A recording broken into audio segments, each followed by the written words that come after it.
क्या नाम है आपका? मैं राजनीत यादव आजमगढ़ ज़िले से आया हूँ। यहाँ तक पहुँचने में कितना सामना करना पड़ा, कितनी परेशानी झेलनी पड़ी? अरे साहब पूछिए मत। यहाँ पर जो किसान आंदोलन हो रहा है दिल्ली बॉर्डर पर, जब यहाँ पर टिकैत साहब का जब यहाँ पर हंगामा किए, पुलिस वाले उठाना चाहे, हम लोग उसके पहले से ही आना चाह रहे थे। जैसे ही हम लोग आना चाह रहे थे या वहाँ कोई आंदोलन करते थे, पुलिस लग जाती थी। जब यहाँ से हुआ भारत बंद का, हम लोग जिला कलेक्ट्रेट पे गए, वहाँ पर हमारी गिरफ्तारी हो गई, हमारे साथियों सहित जेल में डाल दिया गया। वहाँ से जब हमारी रिहाई हुई तो हम लोग आना चाहे, जब 26 जनवरी के प्रोटेस्ट में हम लोगों को आना था तिरंगा रैली में, बताइए शर्म की बात है, देश की आज़ादी का हम लोग पर्व भी नहीं मना पाए। हम लोग जब हम लोगों से जब आना चाहे, बस से आना चाह रहे थे, तो ये लोग बोले कि भैया आप लोग रोडवेज से चले जाइए, बस लेके जाएंगे, हम लोगों की नौकरी है। पुलिस वाले हम लोग से बोले भाई हम लोग की नौकरी है, आप लोग भैया रोडवेज बस से चले जाए। धीरे धीरे करके हम लोग उस पर भी मान गए। जब हम लोग रोडवेज से आना चाहे सर, 24 जनवरी की इतनी फोर्स लगा दी हर रोडवेजों पर, ज़िले के बलिया, आजमगढ़, गाजीपुर, गोरखपुर, इलाहाबाद, सभी रोडवेजों पे इतना पुलिस लगा दिए, बसों को रोक दिए और सभी लोगों को हटा दिए और बस के बोले नहीं जाएंगे। हम लोग भाग के गए रेल पर कि भैया हम लोग बोगी बुक कर दीजिए, हम लोग लेके जाएंगे। रेल भी रोक दिए। प्राइवेट जब बस लेकर आ रहे हैं, प्राइवेट बस जगह जगह के लोग रोक दिए। हमारे कितने लोगों को नज़रबंद कर दिए। इसके बाद हम लोग 26 जनवरी को नहीं आ पाए। ये तो सरकार की साजिश थी कि बहुत लोग आ जाएंगे तो हम किसान आंदोलन नहीं तोड़वा पाएंगे। इसके बाद जब ये 28-29 तारीख की रात में जब नंगा नाच नाचे गाजीपुर बॉर्डर पर, हमारे नेताओं को हिरासत में लेने के लिए तार लगा दिए, गुंडागर्दी पर उतारू हो गए। कुछ भाजपाई गुंडों को लेकर के सीधा बताइए, ये तो सर्व बात देशद्रोह का मुकदमा ऐसा होना चाहिए। ले करके वहाँ बताइए आंदोलन में हमारे व्यवधान करने के लिए, हमारे नेता को गिरफ्तार करने के लिए जब लगा दिए। भारतीय किसान यूनियन के प्रवक्ता राकेश टिकैत जी के आंसू ने 28 तारीख की रात को जो तस्वीर थी उसके बाद बदल के रख दी। उसके बाद जो आंदोलन ने जो रूप लिया, लोगों का समर्थन मिलते चला गया। अब ये किसान आंदोलन से जन आंदोलन बन गया है। तो ये जो शक्ति है, ये कहाँ तक उचित है और ये कहाँ तक बढ़ेगी, ये कहाँ तक इसका रास्ता निकल पाएगा? देखिए सर, ये आंसू को कोई मत सोचे कि डर के मारे आंसू बहा दिए। उनके क्रांति के आंसू थे। भगत सिंह से लेकर के जितने क्रांतिकारी हैं, ये जब क्रांति होती है तो क्रांति में आंसू निकलते हैं, दर्द होता है, खून बहता है, पसीना बहता है। ये जब पुलिस गुंडागर्दी उतारी, पूरे देश का जितना किसान है आंदोलित हो गया। ये तो सरकार जानते क्या चाह रही थी? सरकार ये चाह रही थी, पहले तो हिंदू मुस्लिम में लड़ाने का प्रयास की कि हिंदू मुस्लिम, उसमें फेल हो गई। इसके बाद बोले तो सिखों का आंदोलन है, हरियाणा पंजाब का आंदोलन है, उसमें भी फेल हो गई। फिर खालिस्तानी बताने लगी, उसमें भी फेल हो गई। जब किसान सब नहीं माने, सोचे कि तो ये सब मुद्दा नहीं चल पा रहा है, जैसे हम अब तक मुद्दा चलाते आ रहे हैं, व्यवधान पढ़ते रहे। इसके बाद क्या किए, सोचे कि अब एक रास्ता रह गया है कि इस गाजीपुर बॉर्डर पर पूर्वी माने उत्तर प्रदेश, बिहार और इधर राजस्थान सहित पूरा जो यहाँ पर पूरे देश के लोग राजधानी पे आ चुके हैं।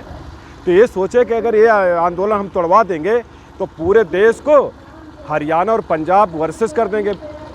कह देंगे तो हरियाणा पंजाब वाले रह गए, बाकी देश के रह गए, चले गए। पूरे देश को हरियाणा और पंजाब के खिलाफ भड़काना चाहते थे। लेकिन टिकैत साहब महान नायक बन के उभरे, उनको सलाम सलूट करते हैं। और ईश्वर ने हमारा साथ दिया खड़ा होकर के, चूँकि ये महान लड़ाई है। जब टिकैत साहब के आंसू गिरे, पूरे देश के किसानों ने आंदोलन और मन बना लिया कि अब इनके एक भी मंसूबे को चूर चलने नहीं दिया जाएगा। अब हम लोग लड़ाई पर उतर गए। तब से हम लोग यहाँ पर आकर के डेरा डाल दिए। लेकिन इसके बाद भी हम लोगों को आने के लिए, मेरे भाई मैं जानते हैं, जब हम लोग यहाँ आना चाहे तो पहले तो हम लोगों को टिकट नहीं मिला रेलवे का, चूँकि आजमगढ़ से दिल्ली 800-850 किलोमीटर दूरी पर है। अब 850 किलोमीटर दूरी पर ट्रैक्टर से हम लोगों को आने में बहुत समय लग जाता है। यहाँ हमें जंग में आना था, सीधे बॉर्डर पार पार की लड़ाई में आना था। अब हम लोग ट्रैक्टर से इतना जल्दी तो आ नहीं पाते।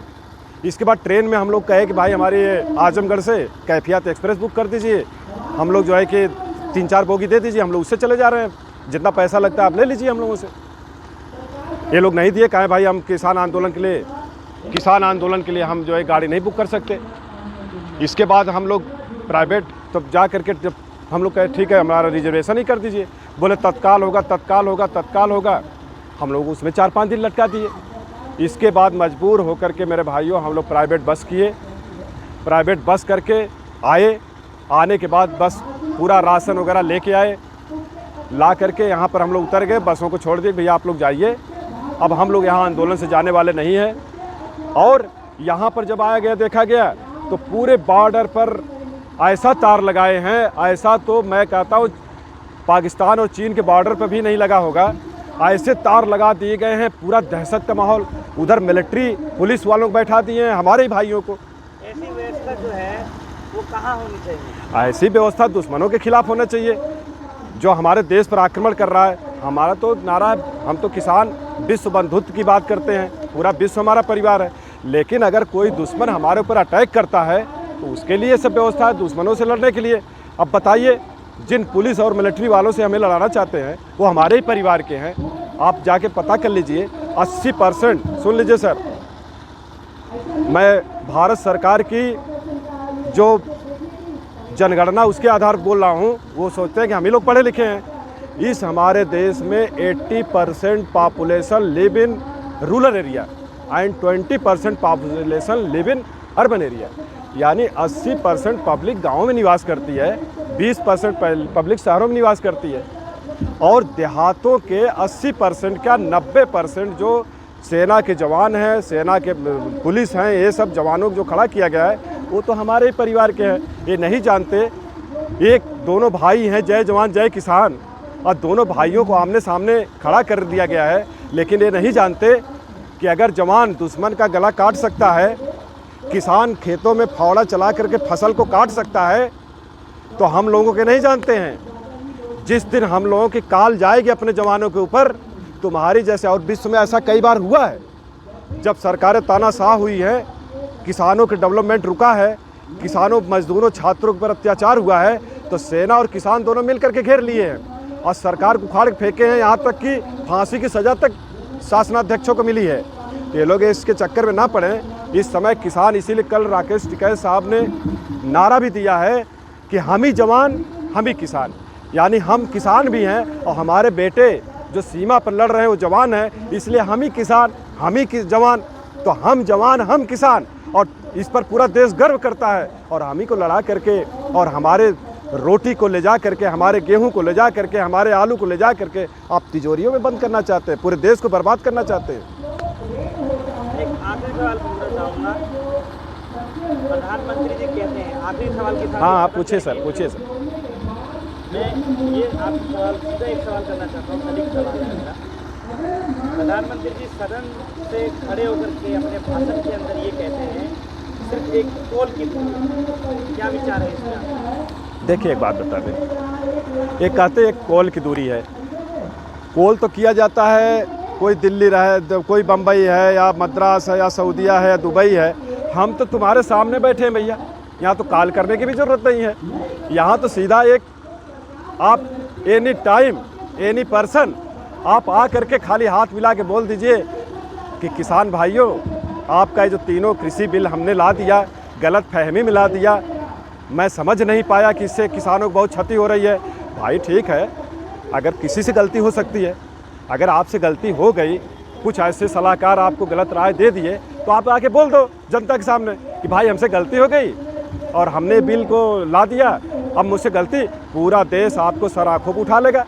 ये कहने में आपको क्या है भाई, गलती तो मांग, आप लोग तो माफ़ी अगर अच्छे काम के लिए मांगी जाए तो मांग ली जा सकती है, तो आपको मांगने में क्या देश ही बनाता है। और दूसरी बात सर सुन लीजिए, इस लोकतंत्र में कोई अपने आप को मालिक ना समझे, क्योंकि अब्राहम लिंकन, अमेरिका के राष्ट्रपति अब्राहम लिंकन ने कहा था कि जनतंत्र लोकतंत्र होता क्या है। लोकतंत्र में उसकी परिभाषा है जनता का शासन, जनता के लिए, जनता के द्वारा, जब जनता के लिए किया जाता है तो उसे लोकतंत्र कहते हैं। बहुत बहुत धन्यवाद। मैं